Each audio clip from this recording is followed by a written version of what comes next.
You'll never believe what I went through today at work. I totally had to step out of my comfort zone and push through a few obstacles that almost got in the way of a very important commitment that I had. If you've ever had a bunch of challenges happen right before doing something very important, you're gonna want to hear this story because I'm pretty sure you can relate. So I was asked to be a presenter at my school for Career Day to talk about my career as a special education teacher and an entrepreneur.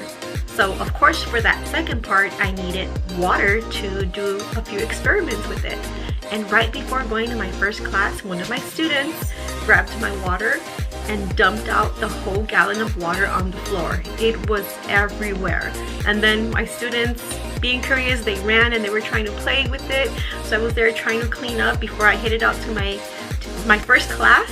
And I was like, oh my goodness, I needed that water. I needed it to show to the students what I do with it in my career. So mind you, I'm a little late already because I had to clean up the mess.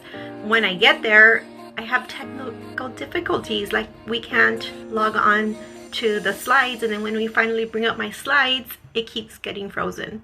So there was a lot of things, a lot of obstacles that I had to overcome, but I managed to do the first presentation, I managed to do the second presentation, and then for the third presentation, I was able to use that very little water that was left over and do a full-on presentation to the last class, which were fifth graders, and I absolutely loved it. Has this ever happened to you? Like you have a commitment, something coming up that's very, very important, and then things start happening like here and there that you're like, oh gosh, what am I gonna do?